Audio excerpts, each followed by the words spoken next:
Will the Rays come to town in the Astros' next series at home? And you say Kikuchi. I say bring it on. He is starting Friday night. Let's go right now. Yandy Diaz, this is Locked On Astros. Hello and welcome to Locked On Astros, your daily Astros podcast. Here are your hosts, Eric the Man Huysman and Brett H-Town Wheelhouse Chancey. We are Locked On Houston Astros. We hope that you join us for a daily Locked On Astros podcast. My name is Eric Huysman. Find me on X at Eric Talkstros. Find the show at Locked On Astros. Your team every day. Thank you for making us part of your daily routine. Whether it's on YouTube, go ahead and hit that little red button down there that says subscribe. Make us your first listen on Apple, Odyssey, Spotify, wherever you listen to your podcast. Go and check out the Locked On Astros podcast. Make us your first listen wherever you listen to your podcast. Today's episode is brought to you by FanDuel. Make it every moment more as the playoffs wind down. The sports stops sporting like we want them to, but this summer FanDuel is hooking up all customers with a boost or a bonus daily. That's right. There's something for everyone every day, all summer long. Visit FanDuel.com to get started today. So Brett, where can they find you at? Find me at h-vac on X, Instagram, and TikTok. They can find me at Stros4-1 on X and on Facebook. They can also find me at Back to the Bullpen on X, on Instagram, on YouTube, and on iHeartRadio. With myself and Mike Stanton, we'll be coming out with a couple new episodes soon. Look, I'm always positive, always Stros. An off day's kind of nice today because the Texans were on. The Texans are actually still playing as we record this podcast. And look, I'm excited about football this year, Eric, because this team is something else. And even the second string guys look good. So that was fun to see. You know, there wasn't a whole lot of on the news front. We do have a couple injury updates for, our guy, King Tuck, and, a stellar athlete in the AL West that will not be returning this year. It's crazy what's going on there. But, look, Kikuchi gets to get the start on the day off, and he gets to be introduced to the home crowd. I'm pretty sure he will be welcomed with a lot of cheers and a lot of people excited to see what he's going to bring to this team. Yeah, definitely. And I think that this is a fresh start for him. I think this is a fresh start for the Astros, so to speak. They have two new pitchers. They had to sacrifice, so to speak, Montero. This is something that I know a lot of Astros fans have been saying on our podcast all season long. Why don't you just DFA Montero? And I'm like, well, the Astros wouldn't do that because they've already eaten up so much money with Jose Abreu. They would not do it again. But this is Dana Brown putting a stamp on this team, saying this is my team. I'm the captain now. Whatever happened before I got here, I'm trying to get rid of all the dirty laundry, and that's what he did with Montero. So can Montero, if he clears waivers, can he go down to Sugarland, work on his pitches, and become another possible option down the road? Sure.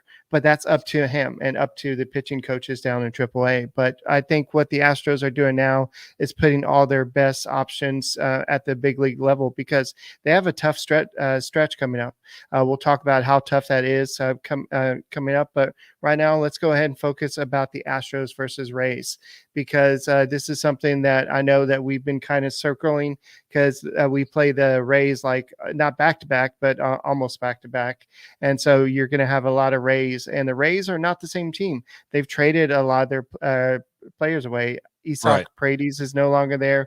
They've traded a lot of players, and I've joked on the little thumbnail there. It's Jose Altuve talking to Siri, and he's like, "Are you still here? I thought they traded you."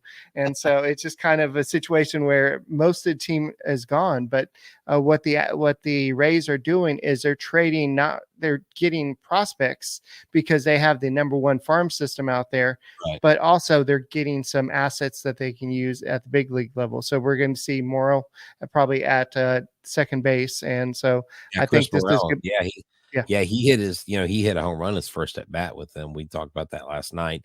The Rays aren't a team to scoff at. I mean, I know they did have somewhat of a fire sale, but they actually didn't get worse. They kind of improved. It was with all the moves they made, they did strategically. Like there's got to be some evil, like mad scientist baseball guy over there in Tampa or in St. Petersburg, wherever they're located. Because Eric, this team continues to make moves, bring up guys that, are expected to do great pitching wise. They just have this certain kind of magic. And what's weird is even though they're 2 games over 500, they're still not anywhere close to their division. They're 4th place in their division. They're 9 games out of the standings. They are 4.5. They're behind Seattle now in the wild card, out of the 3rd wild card spot. But you can never take the Rays lightly because they always bring a fight, which is what you want in your competitor. In your competitor. So the other guy we have on the mound opposing us is Shane Baz. Yeah, he's 3-3 this year. Actually, he's 0-1 this year in 4 games started, only 19 strikeouts. So he's given up 8 earned runs and 19.2 innings pitched. He's 25. He's not that old. So, here's a guy that if you can exploit what he throws, you can get on the board early, give Kikuchi a nice little cushion, and let's help this guy get his first win and turn his season around. Because the quicker he gets turned around, now that he's on our team, the better it'll be for us. And guys, Kikuchi is a veteran. This is a guy that you can possibly go ahead and give him some tips before the start. He's not a rookie. This is not his first start in big league. So I'm sure the Astros have probably sat down with him and say, hey, this is what we think you should try to do in this start. So why don't you try to do this? And so maybe we'll see him make some minor changes. I don't think he's going to change a lot between his last start and this start, but I'm sure the Astros are already starting to show him some analytics here. This is what we've seen from you in your time with the Blue Jays. This is what you think you could do better. And so from there, Ronel Blanco will go in game 2 versus Littell. I believe his first name is Zach. Littell is 4-7 with a 4.18 ERA. And we kind of know what Ronel Blanco's been doing. He's 9-5 with a 2.95 ERA. He's been kind of having mixed results recently. I think that has a lot to do with fatigue. He hasn't been doing terrible, but I think that the Astros want to eventually go to a 6-man rotation, so that way they can give this guy some rest because he's already surpassed his career high in innings in a regular in any type of season. So they definitely need to find some arms to do that, and that was part of the reason why the Astros went out and got Kikuchi. Yeah, definitely. And, Spencer Arrighetti rounds out that 3rd game. They don't have a pitcher listed for the Rays as of yet officially, but I think this is a series you can go in and win. I think you win at least 2 out of 3. That's what you get. You've got guys here that I think can do the job. You got the day of rest that you needed to help the bullpen guys that are overworked. And you mentioned Blanco. I just think, Blanco he's got a lot of tread off the tires. And when JV comes back, the progression of JV, the progression of Luis Garcia is so important at this point. And I think Justin Verlander is probably going to come off of that IL or whatever he's on first. And then you see Garcia come off second. But once JV comes back, once Garcia comes back, that'll be a good thing for the Astros. But what the Astros have to do, Eric, we can talk about this more in the second segment, is a situational hitting in manufacturing runs. They've just still been too inconsistent with that. When they do it, it's great. When they don't do it, so I would hate for Kikuchi to go out there, shove 6 innings, get 5 strikeouts, only give up 1 run, and then the Astros lose 4-3. You know what I'm saying? Go out there, support your pitcher, and hit the damn ball. I know a lot of people think the Astros offense is terrible, but if you look at them, they're actually number one in batting average. I know batting average is not everything, but in the American League with the 261 batting average. And if you scroll all the way down, you see the Rays with where I can't even find them. They're all the way down there. They're down there at 23 with a 234 batting average. So they're a team in transition. So they know how to win in different ways. So we'll go and continue this conversation in a second, guys. Thank you for making Locked On Astros podcast your first listen every day, and make sure you subscribe to us. This episode is brought to you by FanDuel. Go to FanDuel.com, America's #1 sportsbook and the official sports betting partner of Major League Baseball. I love sports. I love them so much I never want them to stop, right? Well, the playoffs have wound down in several leagues. We get fewer games, and sports aren't sporting like I want them to, like you want them to. But FanDuel keeps the sports going whenever I want. All I have to do is open the app and dream up bets anytime I'm in the mood. You can do the same thing. And this summer, FanDuel is hooking up all customers with a boost or a bonus daily. That's right. There's something for everyone every day, all summer long. So head over to FanDuel.com and start making the most of your summer. FanDuel, the official sports betting partner of Major League Baseball. We're also brought to you by SupplyHouse. Go to SupplyHouse.com for your plumbing, HVAC, and electrical needs. That's right, skilled tradesmen. This is your easy-to-use website that's packed full with helpful resources and latest products, info to help you get the job done right. Shop a complete inventory of over 200,000 parts from over 400 top brands and get your order delivered right to your door with fast shipping from coast to coast. Need help with an order? Get expert support and industry-leading service from the friendliest folks in the business and talk to a real person every single time. The pros in skilled trades get a competitive edge by joining the SupplyHouse.com's free Trade Master program. Every Trade Master gets access to a dedicated phone line, free shipping, and discounts on every order. Join the thousands of trade pros already benefiting from the free membership at SupplyHouse.com/T-M and order plumbing, HVAC, and electrical supplies from anywhere with just a few clicks at SupplyHouse.com. Hey guys, thank you for making Locked On Astros podcast your first listen every day. Whether it's on YouTube, go ahead and subscribe to us. Make us first listen. Apple, Odyssey, Spotify, wherever you listen to your podcast. Go and check us out. Go and check out Michael Connor on the Locked On Astros podcast as well. And if the season ended today, this was before all the game action today, but if the season ended today, the Astros would win the AL West by percentage points over the Mariners. They would take on the Royals in the wild card series. And then the winner of that series would go on to take on the Orioles, who are waiting on a bye.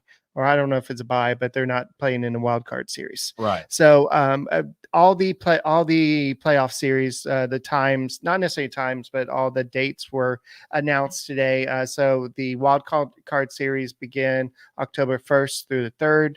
And then the ALDS will begin October 5th through the 12th. Then the ALCS will begin the 14th through the 22nd. But for the first time ever, let's say the ALCS and the ALCS and the NLCS, they both end early. They can move up the actual World Series up a few days. So there's not this big gap in between a time, so pitchers don't get stale and everything. So that's something that's brand new to the playoffs this year. Yeah, I retweeted that and I said Major League Baseball just posted the Astros playoff schedule. Okay. So, and this is what I'm wondering. I was looking at the different logos for each of the series. There's no way they put the logos of the brands in the logo on the uniforms, right? I mean, hopefully Booking.com, hopefully that's just, well, I mean, hopefully that's just for like the logo, like separate. But I had this vision, like if they put a logo on the side of the hat, like you're gonna see like Loan Depot or something. Like, oh no, please don't do that. World Series sponsored by Capital One. That's right. Hey, man, you know what? Look, man, at least it's not like these ridiculous bowl games, like the Duke's like mayonnaise bowl or Cheez-Its bowl or something like that, right? I mean, yeah. At least they're good companies. I mean, at least and hey, some of them are our sponsors, so that's pretty cool. But I'm Yeah. just wondering if they're going to incorporate that in the logo or not. Yes. So while we're talking about that, let's go and talk about the strength of schedule. The Astros are actually in the middle of the pack for the strength of schedule for the rest of the year. They have teams that they're playing against have a 502 winning percentage. They have 54 games left in the season. The teams that have a winning percentage are the Guardians, the Phillies, the Orioles, the Royals, the Padres, the Red Sox for 6. They played Orioles 4 times, by the way. The teams with losing records or not very good records, I guess, because the Rangers are in this mix. You got the White Sox, the A's, the Angels, the Rangers, and then you also have the Reds. So that's the Astros strength of schedule. Now, if you look a couple spots down, the Mariners have even easier strength of schedule. They have a 499. So, and then if you go down to 22, the Rangers have an even easier strength of schedule at 493. So, Right. But there, so our issue is we've got a tough schedule, so we have to perform. They have an easier schedule, but they still have to perform offensively. You know what I'm saying? mhm, And yes. so the Mariners they are their own worst enemy. I can't talk tonight. So Willard was asking me and you, do you think Houston can beat Baltimore or the Yankees in the playoffs and beat either the Dodgers, the Phillies, or the Braves in the World Series? Well, my counter to you, sir, would be: did you think in 2019 that the Washington Nationals were going to win a single playoff series? And did you think the Braves were going to win a single playoff series? Look, when you get to the playoffs, history tells me, even if you're a wild card team, you have a chance. Now, when you look at everything we're dealing with and all the injuries, and if everybody's not back healthy, and if we don't have Kyle Tucker in the playoffs, then is it extremely hard and more difficult? 100%. It's not easy. I'm not saying it's a for sure thing, but this club, more than anybody, and thank you for this one, Arizona Astros fan, the ALCS is the Houston Astros Invitational. Right. I mean, look, anything's possible if you get in the playoffs. That's all I'm saying. And this team has more experience than anybody else that is going into these playoffs. So I would put this team, who seems to be against all odds, over anybody else's chance. If someone else was in our shoes, I would say no. But because it's us, 100% there's a chance. I know Brian McTaggart today said on Sports Talk 790 that Tucker is not close to a minor league rehab assignment. Um, I would say the fact that the Astros did not go all out and acquire a bat at the trade deadline, they believe that he will be back this year and he'll be ready for the playoffs because the Astros cannot win in playoffs without Tucker. They need a full lineup, and that means Kyle Tucker has to be there. What if Yandy Diaz becomes Kyle Tucker in the playoffs? Well, What if you need all the bats, everybody on board. So if I'm Diaz just is saying, I hitting, know, and then you but have Alvarez hitting, yeah, if you need everybody hitting.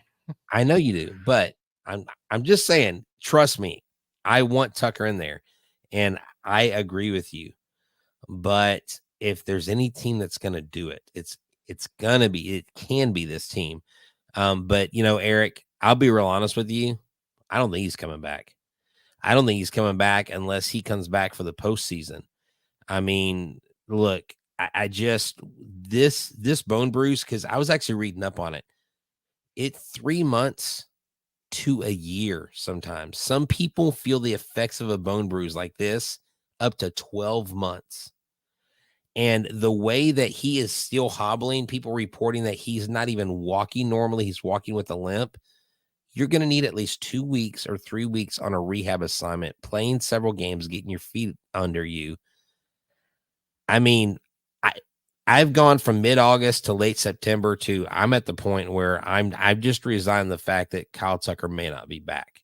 And that's just how I feel. So are we getting a Mike Trout letter? Oh, well, hey, let me tell you, I'm glad you mentioned that, because I retweeted, about Mike Trout. May 3rd, he had knee surgery. He had surgery on his meniscus. Well, apparently it's torn now, and he has to have surgery again, and he's out again, and he's crushed. And he says, I know the fans are disappointed. He's disappointed. And man, I got a lot of love from Angels fans. They are hurting right now because he is pretty much their bright spot. Now, they've got some young talent coming up, O'Hop and guys like that, aren't bad major leaguers, but he's Mike Trout, and he's a multi-time MVP winner. He's a guy that's only played in one playoff series in his career. And the Angels just can't get off the tarmac. They cannot get off the tarmac of being irrelevant to relevant baseball-wise. And without him, I think they're nothing. I think he is their foundation. So I hope he gets better. I know he's crushed. He's one of the good guys in the game, and you hate to see that. Yeah, I still think that the Astros hope that Tucker's back, and this is not I just know lip they service do. by them. Yeah, so No, we'll see. But we'll continue this conversation in a second. This episode is brought to you by Liquid IV. Use the promo code MLB and get 20% off your first order. Now, America's pastime, we know, is in the dog days of summer. And when you forget to hydrate, it could be bad. So Liquid IV has the ultimate hydration sources in it. That's right. They have flavors like Popsicle Firecracker. It's a surefire hit. They have electrolytes, essential vitamins, and clinically tested nutrients from the #1 powdered hydration brand in America. Because baseball and America go together like Liquid IV and indulgent hydration. Iconic flavors like the Popsicle Firecracker, like lemon lime, like pina colada, powered by Live Hydroscience, and optimized ratio of electrolytes, essential vitamins, and clinically tested nutrients that turn ordinary water into extraordinary hydration. So when you go to hydrate, you need to get Liquid IV. Go to liquidiv.com. Use the code MLB at checkout. That's 20% off your first order when you shop Better Hydration using the promo code MLB at liquidiv.com. Guys, thank you for making Locked On Astros podcast your first listen every day. Whether it's on YouTube, go ahead and subscribe to us. Go to make it your first listen, Apple, Odyssey, Spotify, wherever you listen to your podcast. Go and check us out. Go and check out Sully on the Locked On MLB podcast. He does a great job. He'll go ahead and cover you through the Astros season, whether you're a Rays fan, through the playoffs. Sully is an encyclopedia of baseball knowledge. Just go and check out Locked On MLB for your second listen. So, Brett, we're talking about Tucker. I don't think anybody really knows what's going on with Kyle Tucker. And my whole point was, I think that if the Astros thought he was done for the year, like Mike Trout is done for a year, they would have got a bat.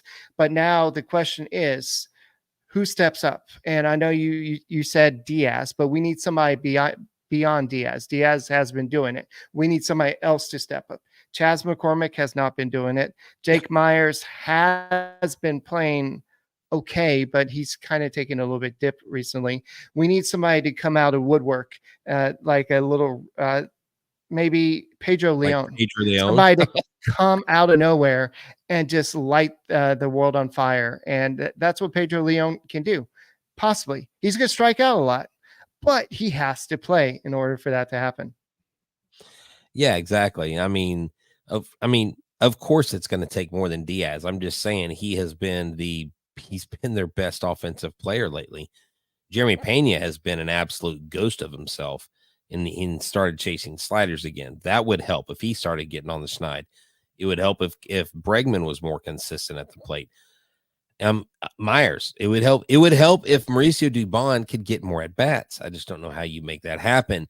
At the end of the day, this whole offense, top to bottom, has got to work. You remember how we were boasting some of the best averages for hitters 6 through 9 in the lineup, and you saw guys, middle of the lineup, contributing when the Astros got hot. And so that's where I really think it's going to come down to.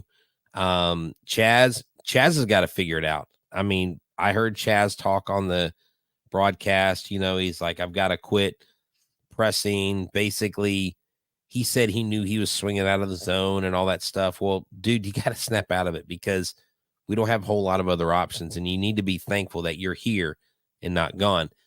But I'm wondering, though, Eric, to your point, if they did shop a bat, but they didn't have anything to show for it, because, they created that seller's market. When they gave 3 prospects up for 1 rental pitcher, they created a seller conundrum, and that screwed everything else up. And if they were on the heels of a team with the bat, the chances are they didn't have something to make it happen. So, of course, they'll never tell us what they were doing behind closed doors, but they may have. I'm pretty sure they asked and inquired. They just didn't have much to give for it. And so, with that being said, Tucker coming back would be massive, would be a huge boost to this club mentally, physically. And I think if Tucker comes back, you've got to lock them in to go back to the ALCS for sure. Without him, again, it becomes tougher because he's been one of your best offensive players when healthy. I heard that the Astros' interest in Yandy Diaz was a little overstated. I think that Really? maybe the Yankees and other teams were or maybe the Rays were trying to use the Astros to motivate other teams, something like that. It makes sense. So I don't know how interested the Astros were, because that would have taken a lot of prospects, and I don't know if the Astros could have done that. But it would have been an interesting bat to have. But the Astros are where they are right now, and I think they were definitely interested in Isaac Paredes, and the trade to the Cubs was interesting, but the Cubs gave up a major league piece, a big major league piece. He was having a down season, but a major league piece. So the Astros, from this point, they've got to continue to win series. They got to. You can go for sweeps, but at this point, you got to win the AL West. Right now, they are 4.5 games behind the Orioles and the Yankees. So I don't know if you can. Whoever wins the AL West, I don't know if they're going to be on top of the guys in the Central or in the East. So I think you're going to have to win AL West. I don't know if you're going to be able to sneak into the wild card. You may. I mean, we can't say anything, because remember, we were out 10 games in the AL West, and all of a sudden we came back. That was a miracle, though. No, exactly, because right now you've got, so there's essentially 3 teams fighting for a wild card spot, and it's just wild to see 4 wild card spots in there. Tampa, the Mariners, and the Red Sox, right? Mm-hmm. Those 3 teams, and the Red Sox are playing well above what anybody anticipated them to do this year. If the Red Sox find their way in there, I mean, look, you get this. You could have 3, and Ethan brought this up the other night. You could have 3 AL Central and 3 NL Central teams in the playoffs. Right. Now, before the season, if you would have told me that 6 of the playoff teams were from both Central divisions, I'd have been like, man, you are in some bizarro alternate universe. I mean, the AL Central is playing ball. The Cleveland Guardians, I think this will really going to be one of the first times we face them in the playoffs that I'm going to be like, man, I don't know, this team, like Jose Ramirez, Stephen Kwan, that pitching staff, like they've got it going on over there in Cleveland. But, Eric, I really hope Pedro Leon gets a chance to play this weekend. I hope he starts off successfully, because him coming up here and contributing, right? Because we love Joey Loperfido. We are Loperfido dudes, okay? But he was striking out a ton. He wasn't contributing on a consistent basis. He contributed some, a few RBIs here or there, a couple home runs. But if Pedro Leon can come up and really get the fire started and be that spark, I mean, that would be really, really key. It does speak to how the Astros feel about Leon. They've it's taken them about 3.5 years to bring him up from AAA. He's had the most AAA at bats from any, like he was supposed to be a fast riser. So the fact that the first 2 games he has not started. So if he doesn't start game 3, then they just see him as a defensive replacement, somebody off the bench. So his time is not going to be very long on this team. So we'll have to see what happens. But I think that maybe there's matchup issues that we don't know about, but he needs to be given a chance. Otherwise, you're just wasting his time. Well, he's got the best rated arm in the system. He's got one of the best defensive ratings in the system. Mm-hmm. He now not only is hitting for power, but he's hitting for average. He's getting on base. He's striking out a lot, though. He's well, I know he's striking out. Yes, but he has improved to where he's got a higher OPS. He's got a higher on base percentage. He's not just hitting for home runs. I mean, that's why they moved him up. He is a hot bat. And so it will be good to see him up here. I can't wait to see him in. I hope he takes one deep his first game. Hey, Brett, what was your favorite Eric Lauer moment with the Houston Astros? The time they announced him as a part of the team, and I said, "Who's Eric Lauer?" Yeah, I guess that's so he was starting with the Space Cowboys, but he was released today, so he'll have a chance to join on with another team. So that shows that the Astros didn't feel like he was part of the plans for the starting rotation at the big league level. So I guess any other things to close out the podcast? Yeah. So Bryce Matthews and Chase Jaworski were named players.